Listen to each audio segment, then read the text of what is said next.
taken in an old quarrel. Richard and the Duke had been on very ill terms before.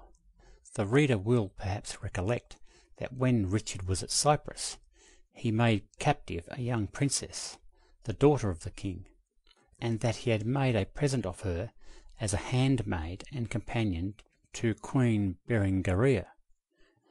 Berengaria and Joanna, when they left Cyprus, brought the young princess with them, and when they were established with the king in the palace of Acre, she remained with them. She was treated kindly, it is true, and was made a member of the family, but still she was a prisoner. Such captives were greatly prized in those days as presents for ladies of high rank, who kept them as pets just as they would at the present day a beautiful canary bird or a favourite pony. They often made intimate and familiar companions of them, and dressed them with great elegance, and surrounded them with every luxury. Still, notwithstanding this gilding of their chains, the poor captives usually pined away their lives in sorrow, mourning continually to be restored to their father and mother, and to their own proper home. Now it happened that the Archduke of Austria was a relative by marriage of the King of Cyprus, and the princess was his niece.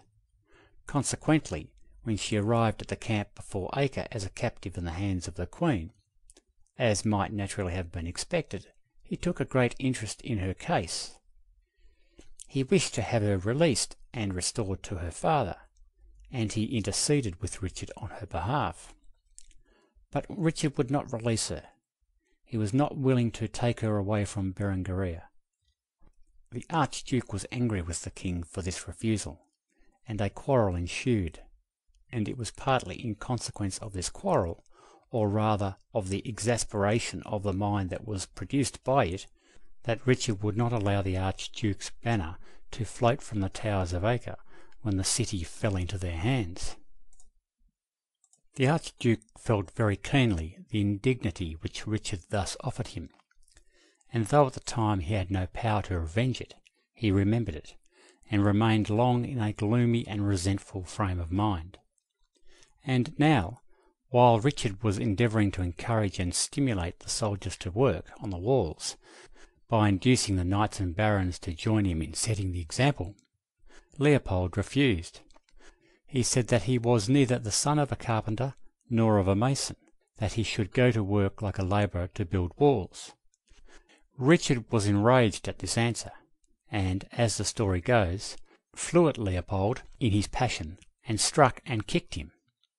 He also immediately turned the Archduke and all his vassals out of the town, declaring that they should not share the protection of the walls that they would not help to build. So they were obliged to encamp without, in company with that portion of the army that could not be accommodated within the walls. But, notwithstanding the bad example set thus by the Archduke, far the greater portion of the knights and barons and high officers of the army joined very heartily in the work of building the walls. Even the bishops and abbots and other monks, as well as the military nobles, took hold of the work with great zeal, and the repairs went on much more rapidly than could have been expected.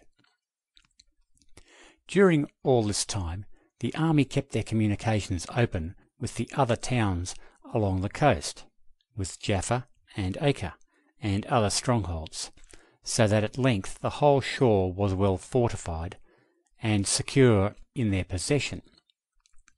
Saladin, during this time, had distributed his troops in various encampments along the line parallel with the coast, and at some distance from it, and for some weeks the two armies remained, in a great degree, quiet in their several positions. The Crusaders were too much diminished in numbers by the privations and the sickness which they had undergone, as well as by the losses they had suffered in battle, and too much weakened by their internal dissensions to go out of their strongholds to attack Saladin, while, on the other hand, they were too well protected by the walls of the towns to which they had retreated for Saladin to attack them. Both sides were waiting for reinforcements. Saladin was indeed continually receiving accessions to his army from the interior, and Richard was expecting them from Europe. He sent to a distinguished ecclesiastic named the Abbot of Clairvaux, who had a high reputation in Europe and enjoyed great influence at many of the principal courts. In his letter to the abbot, he requested him to visit the different courts and urge upon the princes and the people of different countries the necessity that they should come to the rescue of the Christian cause in the Holy Land, unless they were willing, he said, that all hope of regaining possession of the Holy Land should be abandoned. They must come with large reinforcements, and that, too, without delay. During the period of delay occasioned by these circumstances, there was a sort of truce established between the two armies, and the knights on each side mingled together frequently on very friendly terms. Indeed, it was the pride and glory of the soldiers in this chivalrous age to treat each other, when not in actual conflict, in a very polite and courteous manner, as if they were not animated by any personal resentment against their enemies, but only by a spirit of fidelity to the prince who commanded them, or to the cause in which they were engaged. Accordingly, when for any reason the war was for a time suspended, the combatants became immediately the best friends in the world, and actually vied with each other to see which should evince the most generous courtesy towards their opponents. On the present occasion, they often made visits to each other, and they arranged tournaments and other military celebrations which were attended by the knights and chieftains on both sides. Richard and Saladin often sent each other handsome presents. At one time, when Richard was sick, Saladin sent him a quantity of delicious fruit from Damascus. The Damascus gardens have been renowned in every age for the peaches, pears, figs, and other fruit which they produce, and especially for a peculiar plum famous through all the East. Saladin sent a supply of this fruit to Richard when he heard that he was sick, and accompanied his present with very earnest and perhaps very sincere inquiries in respect to the condition of the patient, an expression of his wishes for his recovery. The disposition of the two commanders to live on friendly terms with each other at this time was increased by the hope which Richard entertained that he might, by some possibility, come to an amicable agreement with Saladin in respect to Jerusalem, and thus bring the war to an end. He was beginning to be thoroughly discontented with his situation, and with everything pertaining to the war. Nothing since the first capture of Acre had really gone well. His army had been repulsed in its attempt to advance into the interior, and was now hemmed in by the enemy on every side, and shut up in a few towns on the sea coast. The men under his command had been greatly diminished in numbers, and though sheltered from the enemy, the force that remained was gradually wasting away from the effects of exposure to the climate and from fatigue.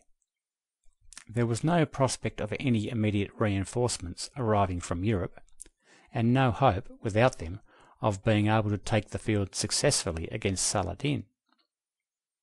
Beside all this, Richard was very uneasy in respect to the state of his affairs in his own dominions, in England and in Normandy.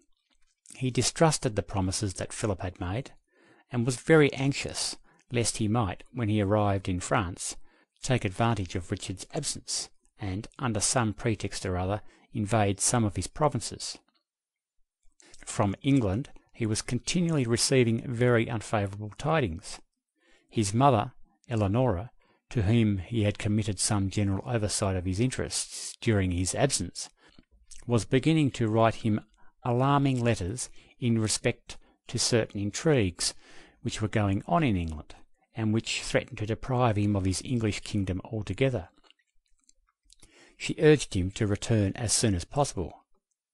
Richard was exceedingly anxious to comply with this recommendation, but he could not abandon his army in the condition in which it then was, nor could he honourably withdraw it without having previously come to some agreement with Saladin, by which the Holy Sepulchre could be secured to the possession of the Christians. This being the state of the case, he had every motive for pressing the negotiations, and for cultivating, while they were in progress, the most friendly relations possible with Saladin, and for persevering in